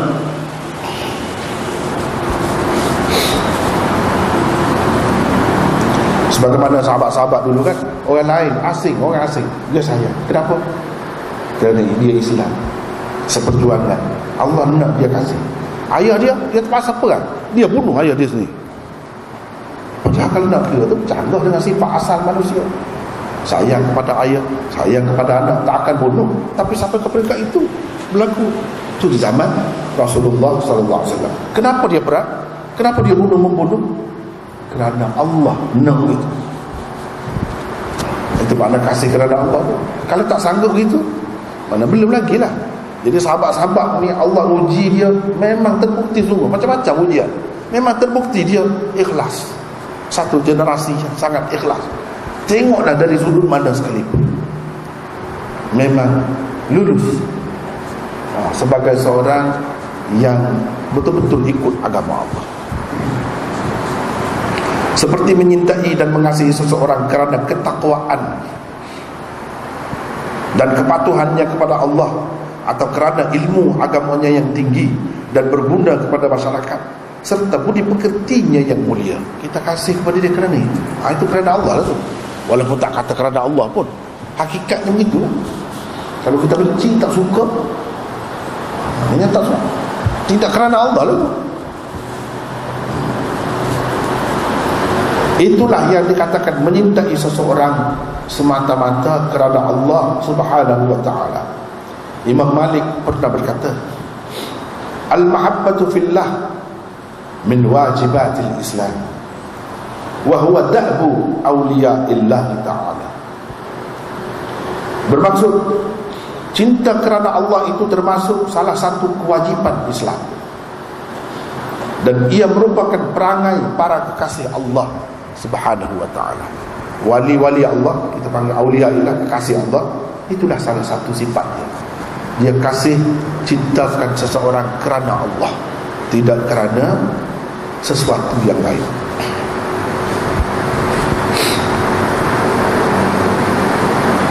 Tiga macam orang dikatakan oleh Rasulullah pasti akan mendapat kemanisan iman di dalam hadis di atas. Jika dianalisa, dapat dibahagikan kepada tiga bahagian. Pertamanya, man kana Allah wa rasuluhu ahabba ilaihi mimma siwahuma.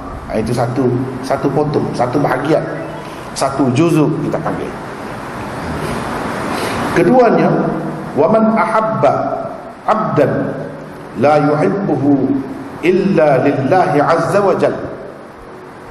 Dan ketiganya ialah wa man yakrahu an ya'uda fil kufr ba'da id anqadhahu Allah min kama yakrahu an yulqa fin nar. Ini adalah bahagian yang ketiga. Daripada tiga bahagian orang yang pasti akan merasai kemanisan iman itu, yang mula-mula sekali disebut Rasulullah sallallahu alaihi wasallam ialah orang yang menyintai Allah dan Rasulnya melebihi kecintaannya kepada selain keduanya. Dalam tiga itu dia sebut itu yang pertama. Kenapa? Jadi semua ini bila dianalisa ada maknanya. Sebab ini kalam nubuwah, kalam Nabi ni, percakapan Nabi, bukan percakapan orang biasa. Perlu dianalisa setiap patah, setiap perenggan dan setiap bahagiannya, biar kita tahu ini ada berapa bahagian.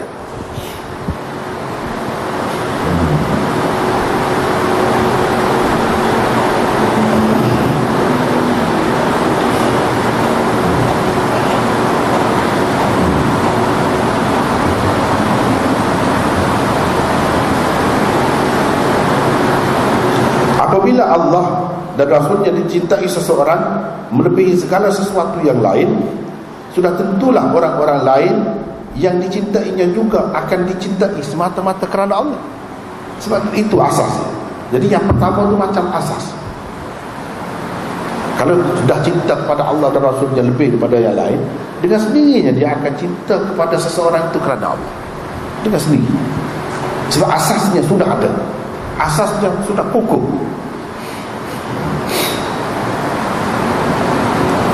Atau dengan kata lain, dicintai dengan penuh keikhlasan, dengan sendiri. Bahagian kedua hadis sebenarnya merupakan kesan atau hasil daripada bahagian pertamanya. Dia akan jadi itu dengan sendirinya. Itu macam akibat dia, musabab dia. Bila sudah ada sebab, mesti akan ada yang ini. Apabila cinta seseorang kepada Allah dan Rasulnya mengatasi dan menguasai cintanya kepada segala sesuatu yang lain, cintanya kepada sesama manusia pula berasaskan keikhlasan, maka tentu sekali orang itu akan membenci dengan sepenuh hatinya kepada kekufuran. Dia akan pergi kepada yang ketiga. Ini turutannya, lanjutannya. Kerana itulah baginda sallallahu alaihi wasallam meletakkan sabdanya, wa man yakrahu an ya'uda fil kufr ba'da id anqadhahu Allah min kama yakrahu an yulqa fil nar. Itu pada bahagian ketiga hadis. kebencian kepada kekufuran yang amat sangat itu digambarkan oleh Rasulullah sallallahu alaihi wasallam bagaikan ia akan dilempar ke dalam api. Tak suka tu macam orang nak lempar dalam api, tak suka macam perbandingannya. Tidak ada siapa pun di dunia ini suka ia dicampak ke dalam api, tak ada. Manusia mana pun tak ada. Lihatlah betapa harmoni dan saling berkaitnya ketiga-tiga bahagian hadis di atas di antara sesamanya. Antara sesamanya memang ada kaitan yang rapat. Itulah cara Nabi sallallahu alaihi wasallam bercakap, cara dia bercakap begitulah.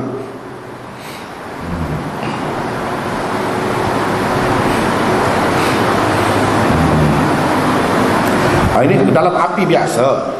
Kalau kita kata api neraka tu nak apa? Kalau dalam dunia ni api biasa, siapa mahu, siapa suka? Tak ada suka. Nak dicampakkan dalam kuali yang bergelegak minyak, siapa suka? Tak ada. Kalau orang tu waras, dia tak akan suka.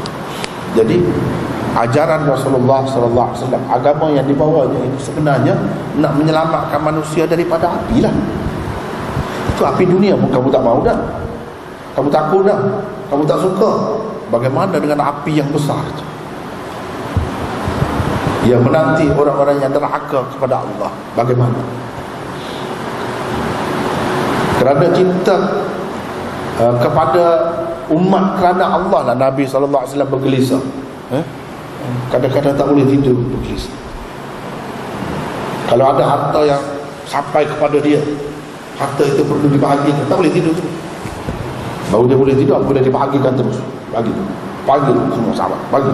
Baru dia boleh lena. Kalau tidak, tak lena. Ini hak orang. Macam mana kalau dia mati? Nanti kalau orang tak jelas, tak tahu, orang ingat itu harta dia pula. Sampai begitu cepat. Berhati-hati kerana kasih, kerana Allah lah. Jadi begitu lah.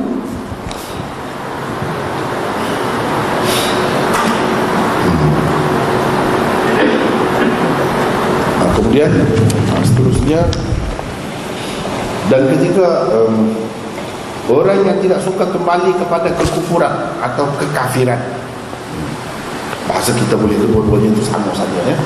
Kekafiran pun boleh, kekufuran pun boleh juga. Tak suka kembali kepada kekufuran. Bagaimana kalau kita tak pernah kufur? Kenapa dia kata kembali kepada kekufuran? Yang tak pernah kufur tu seseorang tak ada kena-mengena bahagian yang ketiga tu. Bukan kait dengan dia, bukan ada kaitan, ada hubungan dengan dia. Ini berkenaan dengan orang kafir yang masuk Islam. Yang ketiga. Jadi orang yang sudah Islam daripada asal lagi kena ada dua sajalah. Dua bahagian saja baru dah dapat dah kemanisan iman. Yang ketiga, sebab itu tak ada kena-mengena dengan dia. Macam mana, apa maksudnya? Atau semuanya terlibat? Orang-orang yang asal dia keturunan yang Islam pun terlibat dulu. Macam mana? Ini kena faham lah. Kena faham.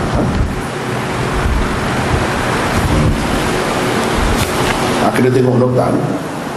Rasulullah, nota 142 ya.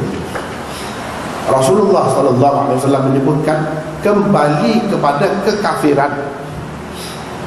Di sini memandangkan kebanyakan orang yang memeluk agama Islam pada ketika itu pada asalnya adalah kafir.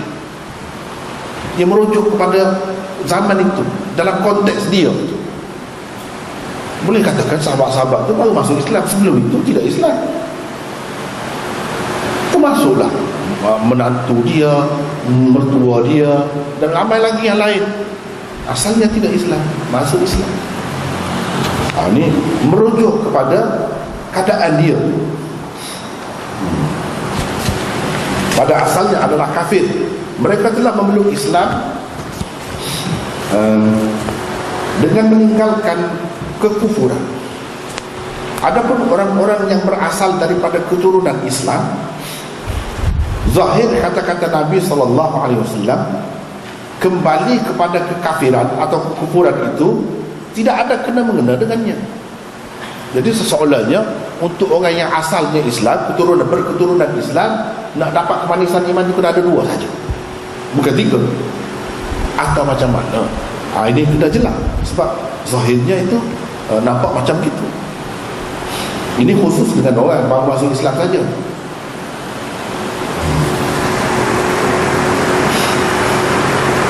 Apa artinya ia kembali kepada kekafiran kalau ia tidak pernah pun jadi kafir? Tak pernah pun menjadi kafir.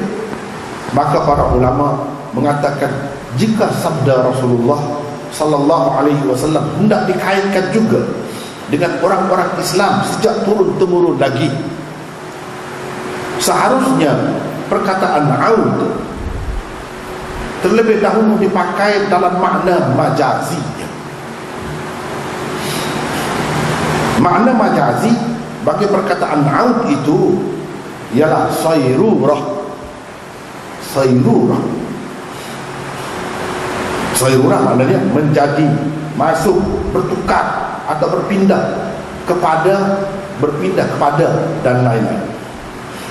Jadi sabda Rasulullah SAW itu seharusnya ditakdirkan begini kalau untuk orang yang Islam turun-temurun. Wa man yakrahu an yasira fil kufri ba'da id anqadahu Allah min kama yakrahu an yulqa fil nar. Jadi satu perkataan saja yang perlu ditukar. Bila tukar itu jadi macam lain. Termasuklah orang-orang Islam asal yang turun-temurun lagi pun termasuk. Boleh ke tidak buat macam tu? Boleh. Sebab Quran dengan hadis ni dia rapat sangat dengan Quran. Sebagaimana Quran mentafsirkan sebahagiannya, mentafsirkan sebahagian yang lain, maka ada kalanya Quran mentafsirkan hadis, hadis mentafsirkan Quran. Dia ada kaitan itu. Kalau ada kaitan, ada penggunaan macam tu, maka harus, bolehlah. Kenapa kita teragak-agaknya? Jadi yang Nabi guna dia cakap ni, Nabi kan maklumlah. Kalau kita kata serampan dua mata lah, bukan serampan dua mata, banyak mata. Bukan dua saja, banyak pun boleh. Jadi ini tidak khusus dengan orang yang baru masuk Islam, yang asalnya tidak Islam. Yang asalnya Islam pun boleh masuk juga. Syaratnya kita pakai aud itu, an-ya'uda, aud itu, perkataan kembali itu kita pakai dengan makna majazinya. Makna hakiki memanglah kembali menjadi kafir. Tapi makna majazinya ialah menjadi, bertukar, berpindah kepada. Itu makna majazi. Jadi makna kiasan dia, bukan makna asal. Bukan makna asal.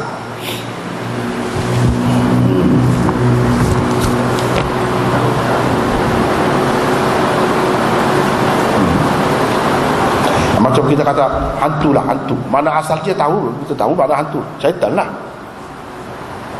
Yang apa hantu duk makan nasi gitu tu. Mana hantu makan nasi? Tapi kawan dia tu makan dengan lahapnya, dengan rakusnya, macam hantu. Tak tahu kenyang. Bila nak kenyang, bila nak berhenti tak tahu. Itu hantu bermakan. Jadi hantu yang kita pakai tadi makna majazi, bukan hantu sebenarnya orang, tapi perangainya seperti hantu. Begitu. Ini makna majazi.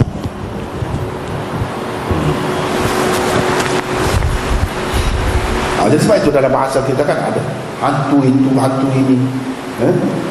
Oh, itu hantu lagu tu. Hantu wayang.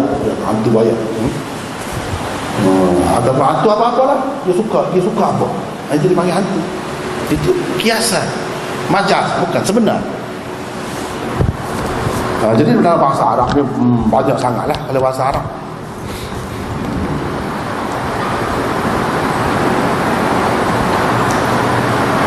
Maksud dia orang yang tidak suka menjadi kafir. Kalau kita pakai Yahud itu dengan makna yasir, dia akan jadi terjemahannya orang yang tidak suka menjadi kafir atau masuk ke dalam kekufuran. Dia boleh makna begitu. Setelah ia diselamatkan oleh Allah, dia selamat dah sebab keturunan dia, nenek moyang dia masuk Islam. Jadi dia selamat dah. Jadi dia tak masuk kafir, tak jadi kafir.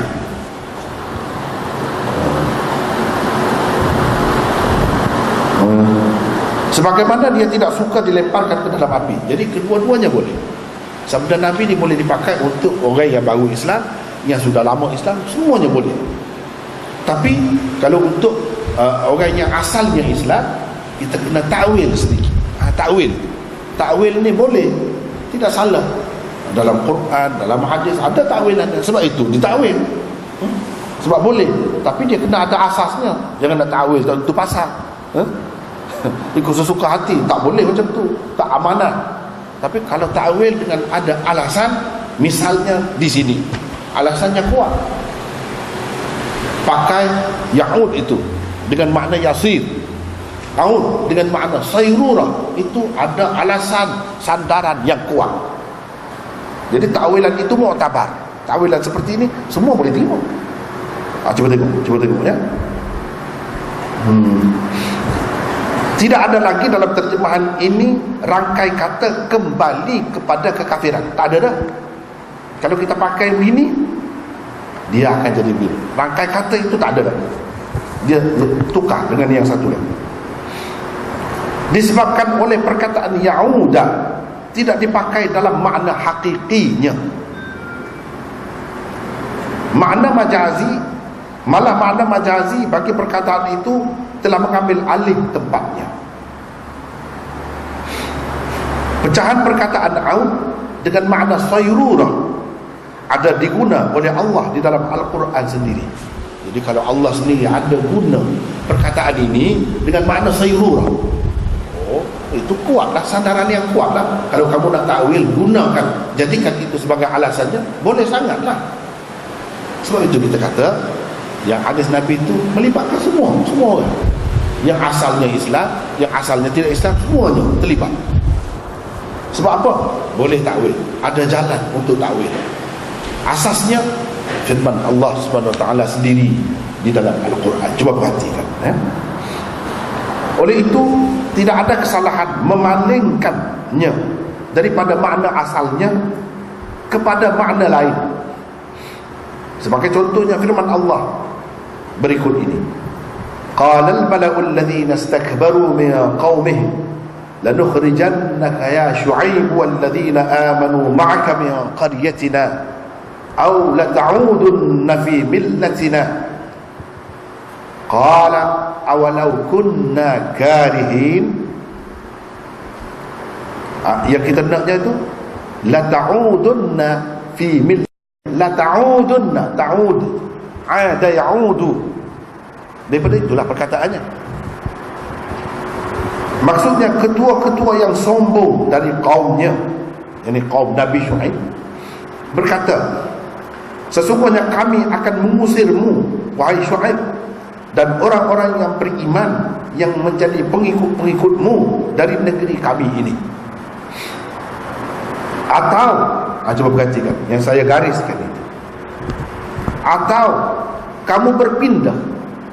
Jadi ta'udunna bukan kamu kembali, tapi maknanya kamu berpindah atau bertukar kepada agama kami, baru kami tak usir. Kalau kamu tak berpindah, tak bertukar kepada agama kami, kami akan usir.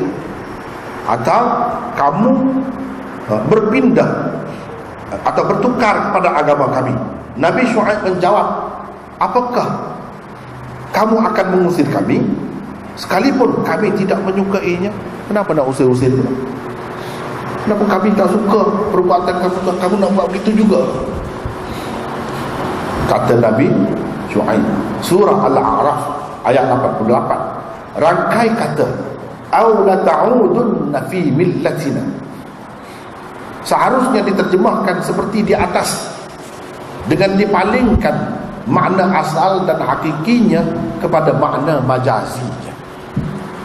Cuba kita tengok terjemahan yang saya bagi itu tukar dah tu, pergi kepada makna majazinya, iaitu makna majazinya sayrurah. Sebabnya ialah kalau makna asalnya iaitu kembali dipakai, makna hakikinya kalau kita pakai salah jadinya, tak betul, tak benar. Niscaya kandungannya tidak akan menepati kenyataan sebenar. lantaran Nabi Syuaib dan keluarga baginda sekurang-kurangnya tidak pernah hidup dalam kekafiran, tak pernah. Jadi kembali kepada kekafiran, macam mana nak kembali? Dia tak pernah jadi kafir pun, jadi tak pernah. Sedangkan Allah guna ta'udun di sini. Kecuali kalau kita pakai ada yang ini, ada makna hakikinya dan ada makna majazinya. Di sini Allah pakai dengan makna majazinya. Itulah sebabnya Imam Al-Qurtubi mentafsirkan aw la ta'udunna fi millatina dengan katanya aw la tasirunna ila millatina. So apa dia tafsir begitu? Sebab dia tahu, dia tahu, dia pakai kaedah, dia tahu bahasa hakiki, bahasa majazi, dia tahu. Sebab itu kita kata aud di sini dengan makna sayrurah. Kalau pakai dengan makna sayrurah, semua terlibat. Yang Islam asal turun temurun itu pun masuk juga. Atau kamu berpindah, jadi maknanya beginilah, atau kamu berpindah atau bertukar kepada agama kami. Inilah sama juga dengan hadis ini. Kalau dalam Quran Allah boleh guna, tidak pakai dengan makna hakikinya, makna asalnya, tapi pakai makna majazinya. Kenapa Nabi tak boleh pakai? Nabi itu kan dia ikut Quran lah. Tengok, Nabi itulah pakai perkataan ini sesuai dengan yang terpakai dalam Quran. Kalau kita pakai yang dalam Quran itu dengan makna asal, tak tepat, tak betul, tak sesuai dengan kenyataannya. Sebab Nabi Syuaib bila jadi kafir? Bila pernah kafir? Sebaguannya dia dan keluarga dia sebaguan. Sebab sudah ada Nabi sebelum itu, sudah ada Nabi. Jadi tak pernah, nak kita kena pakai dengan makna ini.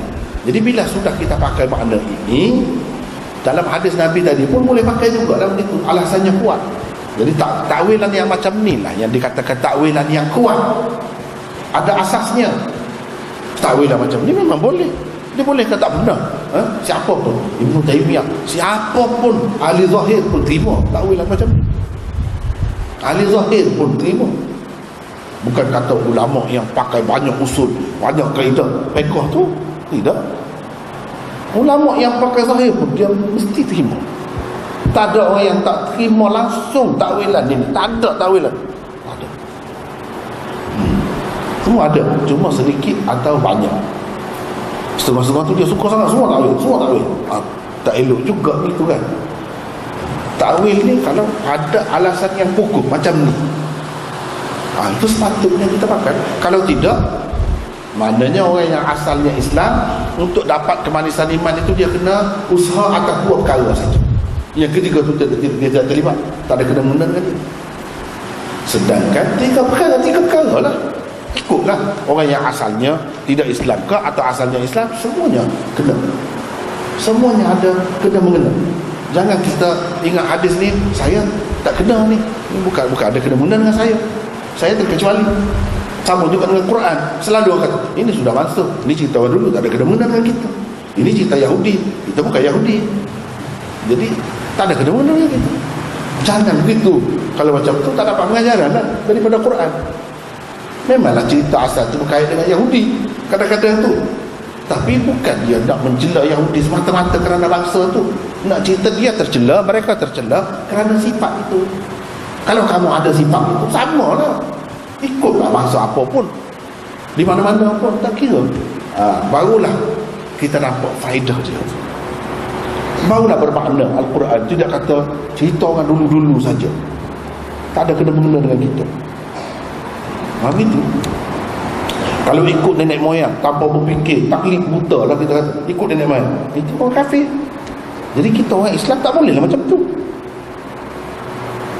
Tak boleh lah taklid buta macam tu. Kena tanya, kena fikir, kena soal, barulah berbeza. Kalau tidak, jadi macam orang kafir. Kita kata itu tak ada kena-mengena dengan kita, itu kafir Quraisy. Bila nak kena kita, bila nak dapat pengajaran kalau macam tu. Sama juga dengan hadis ini. Kalau boleh, seboleh-bolehnya biar hadis itu merangkumi semua, melibatkan semua, memasukkan semua. Jangan ada yang terkecuali. Seboleh-bolehnya. Kecuali kalau memang tak boleh lah. Kalau selagi boleh macam ni, hadis tu kita pakai serampan dua mata. Jangan serampan satu mata. Memang tidak satu mata, dua. Kena pakai begitu. Baru betul. Barulah nampak Rasulullah ni dalam masa 23 tahun. Kenapa segala percakapan dia jadi hujah, jadi bukti, jadi alasan kepada kita? Sebab dia seorang Nabi yang dia bercakap itu padat, memang kemas, memang kena pilihan Allah. Allah nak begitu. Barulah nampak. Kalau tidak, tak nampak. Barulah kita nampak. Bila kita biasa dengan hadis ini kan, kita baca syair, kita baca apa, tawa semua, tawa.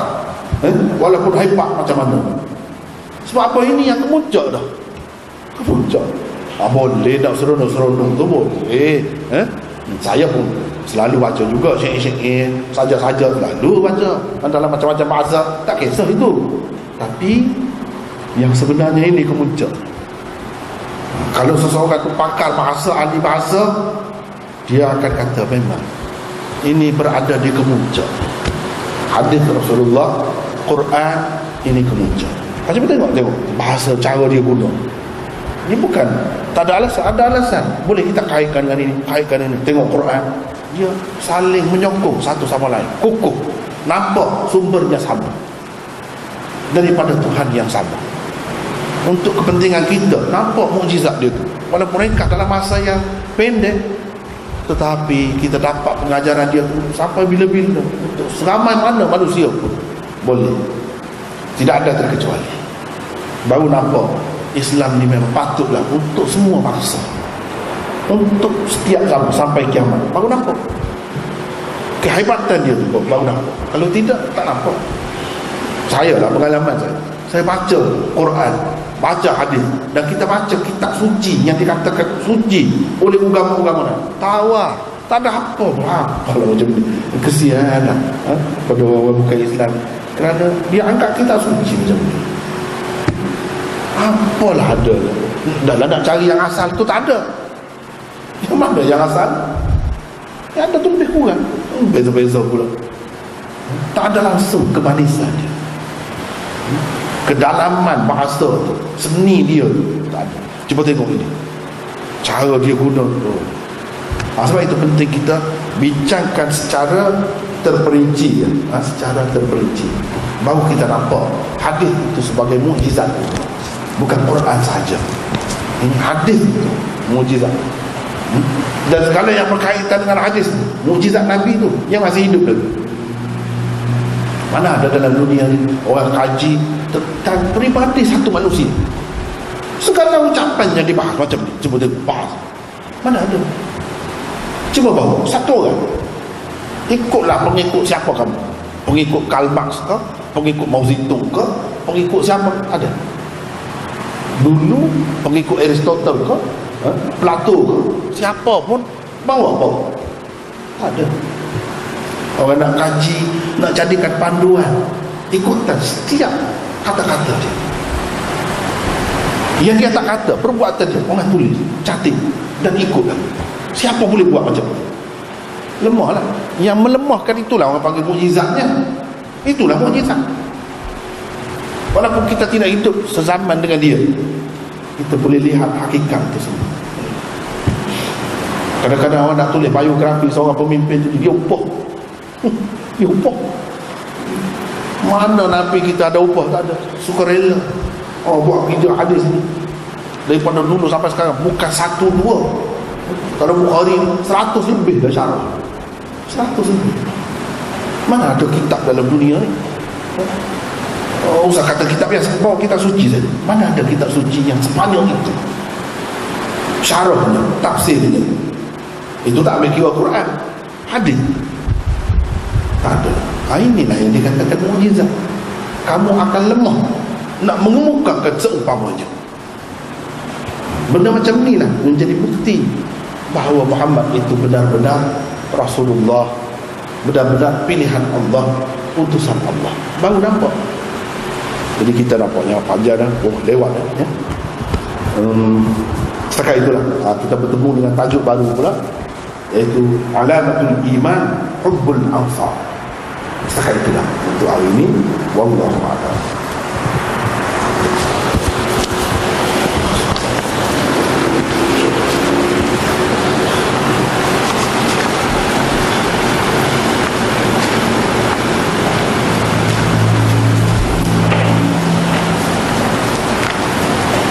Ada apa-apa kemuskilan atau nak berhenti terus lewat kan? Boleh, 1-2 boleh lagi.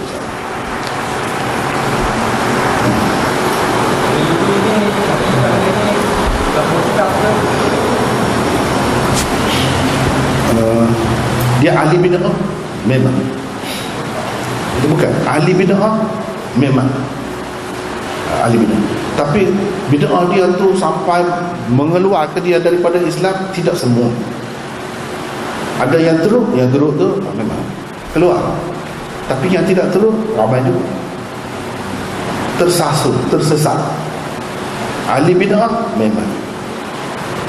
Nak kata bukan Islam, tidak semua. Macam Mu'tazilah, macam apa ni, ahli bid'ah semua. Khawarij, Syiah, tidak semua nak kata semua 100%, tidak. Tapi sebahagian besar daripadanya kita kena tengoklah sampai ke peringkat mana dia. Sebab perlu, kalau yang teruk. Dan kalau yang bersemayam di atas aras tu Nabi. Jadi Nabi ni apa ni, salah seorang tokoh berilmu, dia kata Nabi pernah tanya Jibril, kamu bawa wahyu, kamu ambil daripada atas, kamu tengok tak? Kamu dongak tak? Tak pernah. Ini dialognya. Nabi kata, kenapa tak dongak? Dongaklah sekali. Oh, dia tak berani. Dia tak berani. Tak pernah pun tengok. Nabi kata tengok. Jibril pun buat. Dia tengok atas tu, yang dia terima wahyu tu rupanya Nabi. Mana Nabi melalui dia kepada Nabi. Betul-betul rupa Nabi. Jadi Allah itu, jadi Nabi ni sama dengan Allah. Teruk tu kalau sama macam tu rosak.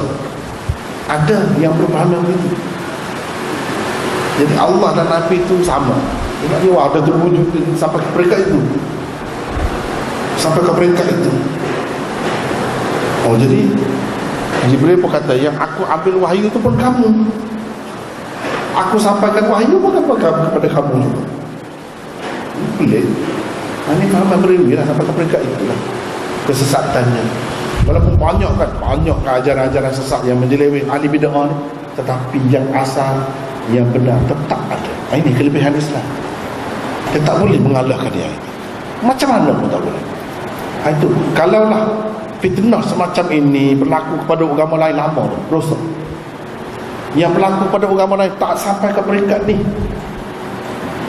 sudah jahanam dah, rosak. Tak ada dah rupa asalnya. Tapi umat Muhammad ni, sebab Allah nak jaga agama sampai kiamat, dia sentiasa ada. Yang dikatakan ta'ifah zahiri tak ada hak, tegak di atas kebenaran, sentiasa ada sampai kiamat. Sebab itu dia tak boleh. Akan ada teguran daripada sana sini, akan ada bantahan daripada mana-mana pihak. Tujuannya nak jaga itulah tauhid, nak jaga itu. Mudah tak, dia sudah rusak. Itu bukan tauhid, tak ada tauhid, rusak. Itu sampai ke peringkat ini. Jadi mereka ni kita kena berhati-hatilah. Banyak daripada amalan-amalan mereka sebenarnya ada juga dalam masyarakat kita, tapi tak sampai ke peringkat itulah. Sebab kita ni lah tak sampai ke peringkat itu. Cuma bunga-bunga dia tu ada, betul-betul tak sampai lagi. Kalau berilmu betul, teruk. Walau bagaimanapun kita tak boleh mudah dalam mengeluarkan seseorang daripada Islam. Tak boleh mudah, kena bercermat, kena ada perincian. Tengok dulu, jangan kata pukul semua, tak boleh. Syiah pun, tapi kalau Syiah yang tertentu yang maklum dah, memang jelas lah itu. Tapi secara keseluruhan macam Syiah Tafdiliyah masih Islam, Syiah Zaidiyah dulu Islam. Jadi dengan sebab itu kita tak boleh kata secara keseluruhan sekali, tak boleh. Tapi kalau Syiah yang tertentu yang jelas ada ajaran-ajaran dia, walaupun pengikut dia tu tak tahu apa pun, tak kira lah macam agama Kristian. Bukan dia tahu pun agama Kristian tu, pengikut saja, tapi kita kira sebagai Kristian juga. Jadi ini pun macam tu. Jadi yang macam Syiah Imam 12, Syiah Ismailiyah ini jelas terkeluar daripada Islam, terkeluar. Sebab dari segi akidah berilui tak sampai ke mereka itu, tapi dia banyak benda-benda yang membahayakan, mengelirukan orang atas nama tasawuf, atas nama ciptakan Nabi, atas nama ini. Kan ada unsur-unsur itu sekarang ni, ada unsur-unsur itu. Ini bahaya.